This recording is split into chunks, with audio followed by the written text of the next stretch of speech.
வணக்கம் மக்களே.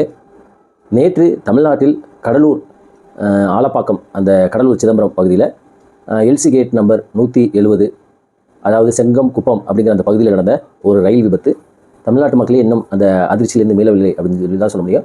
கடந்த வாரம் அஜித்குமார் என்ற ஒரு அப்பாவி இளைஞனை காவல்துறையினர் அடித்தே கொன்ற அந்த வழக்கு முடிகிற சமயத்தில் இந்த மாதிரி 3 பள்ளிக்கு செல்லும் குழந்தைகள் பல கனவுகளோட, அதில் ஒரே குடும்பத்தை சேர்ந்த அக்கா தம்பி 2 பேருமே, அதில் அக்கா வந்து ஐஏஎஸ் ஆகணும், தம்பி வந்து டாக்டர் ஆகணும் அப்படின்னு சொல்லி கனவோடு அந்த புத்தக பையை எடுத்துகிட்டு சென்ற அந்த மாணவர்கள் இந்த LC gate, level crossing gate, கடவு பாதை அப்படின்னு சொல்லுவாங்க, அதில் இந்த விபத்தில் இறந்தது வந்து ரொம்ப பேரதிர்ச்சியாக இருக்குது. அந்த வீடியோலாம் பார்க்கல. சரி, இந்த மேன்மேடு ஆக்சிடெண்ட் குறிப்பாக ரயில்வே அதிகாரிகள் 100% ரயில்வே அதிகாரிகளால் நடத்தப்பட்ட இந்த விபத்துக்கு ரயில்வே நிர்வாகம் எப்படி பொறுப்பாக முடியும்? இன்றைக்கி வந்து அந்த பாதிக்கப்பட்ட குடும்பத்துக்கு 5 லட்சம் கொடுத்தாப்புல இழந்த உயிர் திரும்ப பெற முடியுமா அப்படின்னா அது கிடையாது.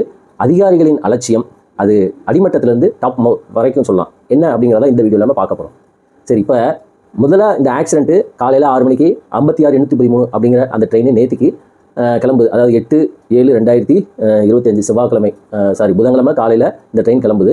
விழுப்புரத்துலேருந்து டெய்லி கிளம்பக்கூடிய ட்ரெயின் 6 மணிக்கு 56-813 விழுப்புரம் மயிலாடுதுறை பேசஞ்சர் காலையில் விழுப்புரத்தில் கிளம்புது மயிலாடுதுறை நோக்கி. அது 7 மணிக்கு கடலூருக்கு வருது.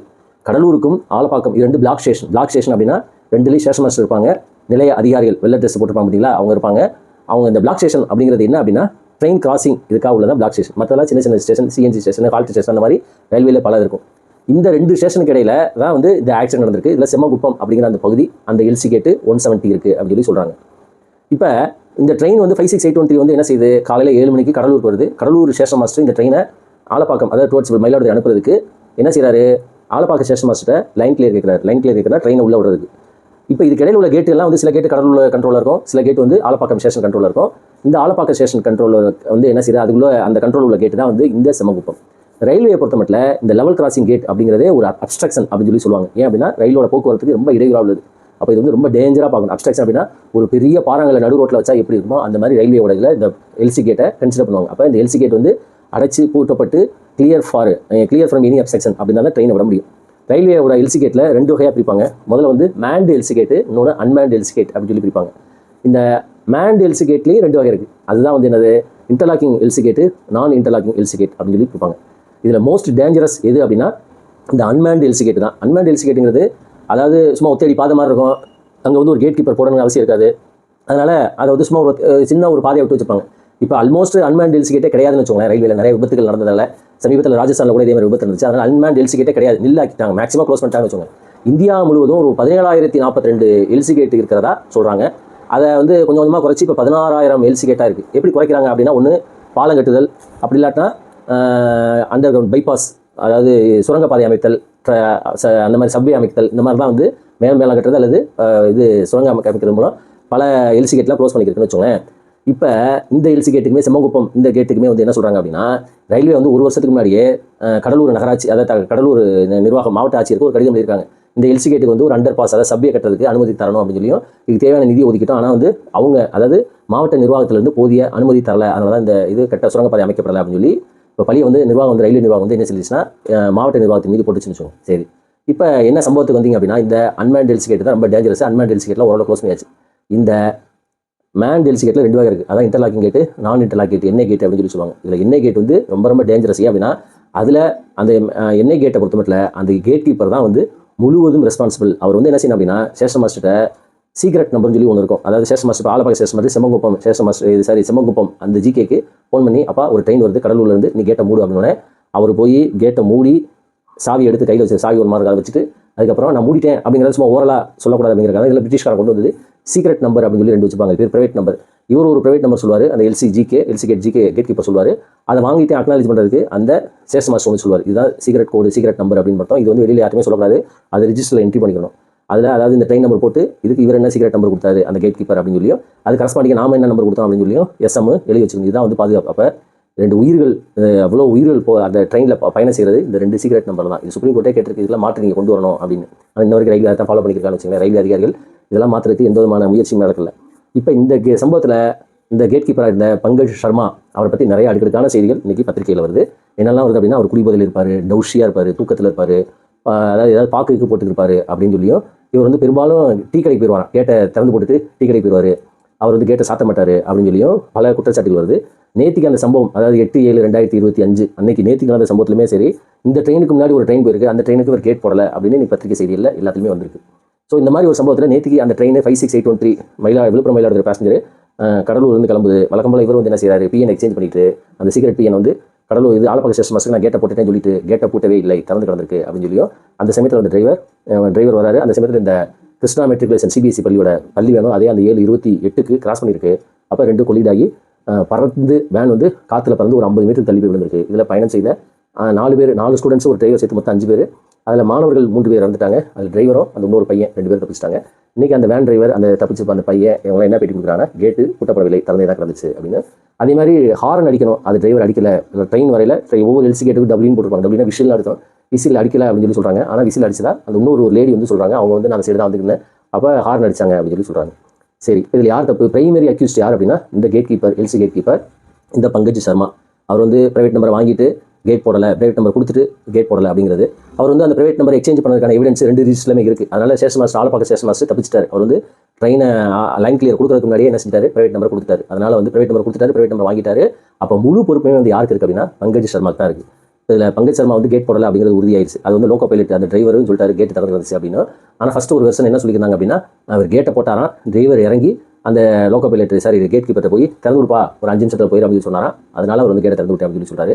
இதில் என்ன அப்படின்னா, கேட் கீப்பர் பங்கஜ் சர்மாவுக்கு தமிழ் தெரியாது, இந்த வேன் டிரைவருக்கு ஹிந்தி தெரியாது. அப்போ எப்படி இவங்க கம்யூனிகேட் பண்ணியிருப்பாங்க அப்படிங்கிறது தெரியல. இதிலே வந்து இந்த ரயில்வே சொல்லக்கூடிய அந்த வெர்ஷன் தவறாகுது. சரி, ஆனால் இந்த வேன் டிரைவர் வேணால் போய் சொல்லலாம்.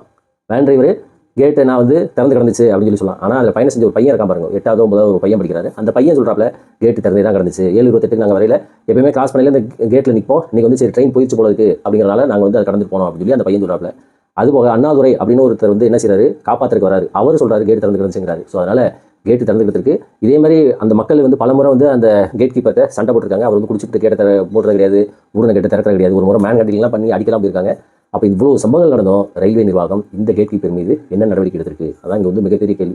ரயில்வே அதிகாரிகள், ரயில்வே உயர் அதிகாரிகள் செய்த தவறு என்னென்ன அப்படின்னு பார்த்தீங்கன்னா, முதல்ல இன்னைக்கு உள்ள காலகட்டத்தில் இவ்வளோ வெஹிக்கிள்ஸ் பாப்புலேஷன்ஸ், இன்னைக்கு ஒவ்வொருத்தவங்க வீட்லையும் குறைஞ்சது ஒவ்வொரு ஆளுக்கு 2 வண்டி, 2 வீலர்ஸ், காரே இல்லாத வீடே இல்லைன்னு சொல்லி சொல்லலாம், 2 வீலர் இல்லாத நபரே இல்லைன்னு சொல்லி சொல்லலாம்.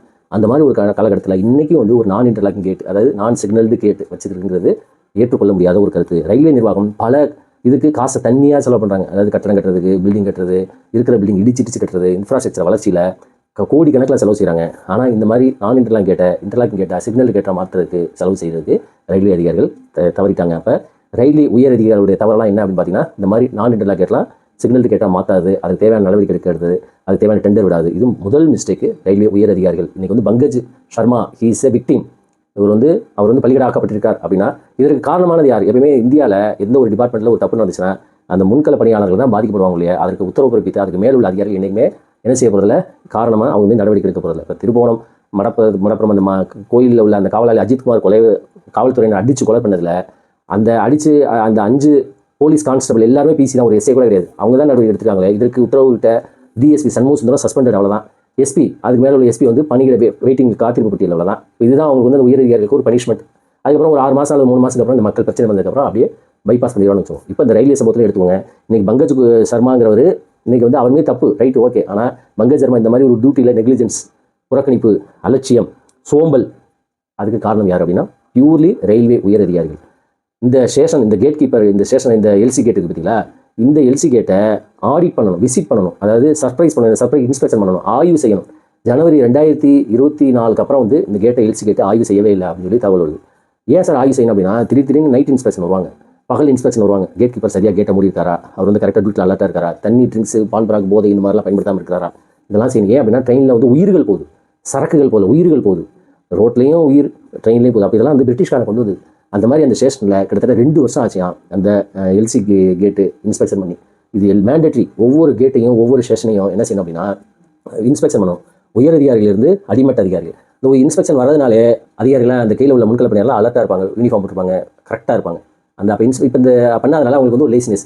இப்போ இந்த பங்கஜ் சர்மாக்கு எந்த அளவுக்கு அவனுக்கு வந்து யாரை நம்ம கேள்வி கேட்க போகிறது அப்படிங்கிற அலட்சியமாக இருந்தால் கேட்டை திறந்து போட்டு டீ குடிக்க போகிறான். இன்னொன்றுமே சொல்கிறாங்க, அவர் வந்து அந்த இந்த கேட்டு இந்த ட்ரெயின் போகிறதுக்கு அந்த 5681 முன்னாடி ஒரு ட்ரெயின் பாஸ் ஆயிருக்கு, அப்பயுமே கேட் போடல, கேட் திறந்து கிடந்திருக்கு. இது மட்டும் இல்லை, பல மரத்தில் கேட்டு திறந்தே தான் கிடக்குமா, அந்த அளவுக்கு அதில் டிராஃபிக் அதனால திறந்து போட்டு வச்சிருப்பாரு அப்படின்னு. அப்போ அந்த அளவுக்கு அவர் மைண்டில் ஒரு அலட்சியம் சோம்பலும் இருக்குன்னா என்ன அர்த்தம் அப்படின்னா, யாருமே பை ரோடு இன்ஸ்பெக்ஷன் யாருமே பண்ணுறதில்ல. ரயில்வே அதிகாரிகள் எப்படி இன்ஸ்பெக்ஷன் வருவாங்கன்னா ட்ரெயினில் வர மாட்டாங்க, பை ரோடு 4 வீலரில். இதுக்காக ரயில்வேல வந்து ஒவ்வொரு அதிகாரிகளுக்குமே வந்து இதுக்கு பெர்ஸ் உண்டு, பே உண்டு, ஜீப் உண்டு, கார் உண்டு, எல்லாமே எடுத்துக்கலாம். இவ்வளோ சலுகைகளுமே வந்து இந்த அதிகாரிகள் யாருமே இன்ஸ்பெக்ஷன் பண்ணலை. இன்ஸ்பெக்ஷன் பண்ணி ஒரு வகையான மாரல் ஃபேரை உருவாக்கினா தான் இந்த மாதிரி களப்பணியாளர்கள் இந்த மாதிரி தவறு செய்ய மாட்டாங்க. அப்போ என்ன சொல்கிறாங்க அப்படின்னா, ஜனவரி 2024 அப்புறம் கிட்டத்தட்ட 2 வருஷம் ஆகுது, இது வரைக்கும் அந்த கேட்டு ஜிகே அந்த கேட்டில் இன்ஸ்பெக்ஷன் பண்ணதே இல்லை அப்படிங்கிறதான் சொல்கிறாங்க. இப்போ இது ஒரு தவறு. அப்போ ரயில்வே உயரதிகாரிகள் வந்து இதை நான் இன்டர்லாக் கேட்லாம் இன்டர்லாக்கிங் அந்த சிக்னல் கேட்டை மாற்றாமல் இருந்த காரணம், ரெண்டாவது வந்து இன்ஸ்பெக்ஷனே பண்ணலை, அந்த மாதிரி அது ஒரு காரணம் சொல்கிறாங்க. ரயில்வே பொறுத்த மட்டும் நிறைய அதிகாரிகள் இருக்காங்க. இது வந்து பிரிட்டிஷ்காரன் கொண்டு வந்திருக்கீங்க அப்படின்னா வந்து இந்தியர்கள் வந்து நம்பலை. ஒவ்வொரு இடத்துல செக் வச்சிருப்பான். அதனால தான் ஒரு ஆஃபீஸ் இருந்தாருன்னா அவருக்கு டெப்டி இருப்பார், அதுக்கு ஜாயிண்ட் இருப்பார், அவருக்கு வந்து அடிஷனல் இருப்பார், அதுக்கு வந்து அசிஸ்டன்ட்னு பல தலைவர்கள் வச்சிருப்போம், பல அதிகாரிகள் வச்சிருப்போம், ஆஃபீஷியல்ஸ். யாராவது ஒரு இடத்துலையாவது ஒருத்தவங்க வந்து என்ன செஞ்சிடக்கூடாது, தப்பு செஞ்சால் மாட்டி விட்டு நமக்கு வந்து சொல்லக்கூடாது அப்படின்னு. இவ்வளோ அதிகாரிகள் ரயில்வேல பார்த்தீங்கன்னா இருக்கிறாங்க. அவங்களாம் எங்கே இருக்காங்க பார்த்தீங்கன்னா, கண்ணாடி ரூமுக்குள்ள திருச்சியிலையும் சென்னையிலையும் மதுரையிலையும் அங்கங்கே ஆஃபீஸில் இருக்காங்க. அப்போ முன்கள பணியாளர்கள்னு பார்த்தீங்கன்னா அவங்க ரொம்ப கம்மியாக இருக்காங்க. இப்போ இந்த ஒர்க்கிங் ஹவர்ஸ் வாங்க, இந்த ஒர்க்கிங் ஹவர்ஸில் கேட்டை பொறுத்த மட்டும் இந்த முன்கள பணியாளர்கள் இவங்களுக்குலாம் வந்து ஒர்க்கிங் ஹவர்ஸ் பார்த்தீங்கன்னா 72 மணி நேரம், 72 ஹவர்ஸ், 60 மணி நேரம் அல்லது 72 மணி நேரம் ஒரு வாரத்துக்கு. அதாவது ILO இருக்கு பார்த்தீங்களா, இந்தியன் லேபர் ஆர்கனைசேஷன், இந்திய தொழிலாளர் அமைப்பு, 1919 உருவாக்கப்பட்டது. உலகத்திலேயே முதலில் உருவாக்கப்பட்ட அமைப்பு தான் இந்த ILO.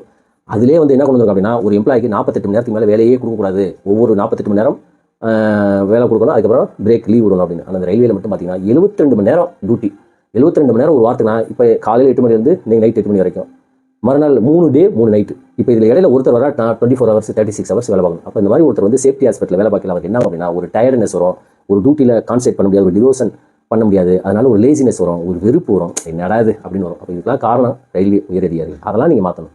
சரி, இது வந்து எம்ப்ளாயர் அந்த ஒரு இதில். அதுக்கப்புறம் வந்து என்ன செய்யணும், கவாச்சி சிஸ்டம் அதை கொண்டு வரலாம், ஆன்டி கொலிஷன் டிவைசஸ் அதை கொண்டு வரலாம். நீ வெளிநாடுலாம் ஆட்டோமேட்டிக் கேட் சிஸ்டம் வந்துருச்சு, மேன் பவரே தேவை கிடையாது, ஒரு பட்டன் ஆப்பினா கேட் போடுற மாதிரிலாம் வந்துருச்சு. இதெல்லாம் செய்யணும். இதெல்லாம் செஞ்சு ரயில்வேல வந்து இந்த மாதிரி விபத்து வரதெல்லாம் தடுக்கிறதுல யார் செய்யணும் அப்படின்னா, அந்த கண்ணாடி ரூமுக்குள்ள உயரதிகாரிகள் உட்காந்துருக்காங்க பார்த்தீங்களா, அவங்க தான் செய்யணும். இதெல்லாம் செஞ்சால் எதிர்காலத்தில் நாம் வந்து இந்த மாதிரி இது வந்து ஒரு அவாய்டபிள் ஆக்சிடென்ட்.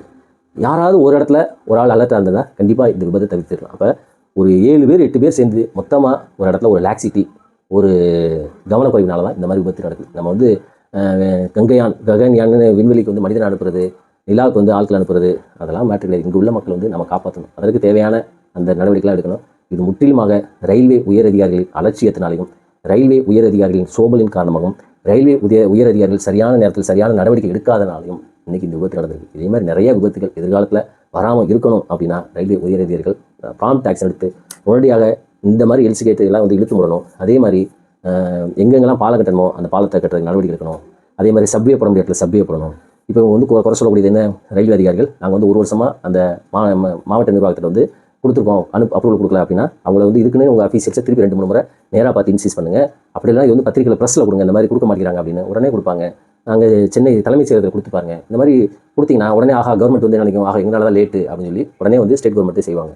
இதெல்லாம் செய்யாமல் நீங்கள் வந்து ஒரு தபால் லெட்டர் அனுப்பிச்சிட்டு வரல அப்படின்னு சொல்லி மாவட்ட நிர்வாகத்தை அவ்வளோ வேலை இருக்குது. அவங்களையும் நான் வந்து நல்லவங்களாம் சொல்லலை, அவங்களும் வந்து இந்த மாதிரி தூக்கி ஓரமாக வச்சுட்டு தான் இருப்பாங்க. அதனால் ஃபாலோ பண்ணணும் அப்படிங்கிறதான் என்னுடைய கோரிக்கை. தொடர்ந்து எதிர்காலத்தில் இந்த மாதிரி விபத்துகள், இந்த மாதிரி சம்பவங்கள் வராமல் பார்த்துக்கிறதுக்கு ரயில்வே நிர்வாகம் நடவடிக்கை எடுக்கும் என்று கேட்டுக்கொள்கிறேன். அதே மாதிரி இப்போ இந்த சம்பவத்தினால ரயில்வேல கண்டிப்பாக நிறைய மாற்றங்கள் வரும் அப்படிங்கிற மாதிரியும் இன்றைக்கி மீடியா வந்து எல்லார் கையிலையும் ஒவ்வொருத்தரும் ஒரு ஃபோன் இருக்கிறதுனால கண்டிப்பாக வந்து இனிமேல் வந்து ரயில்வே வந்து ரொம்ப கண்காணிப்போடு செயல்படுத்தணும்.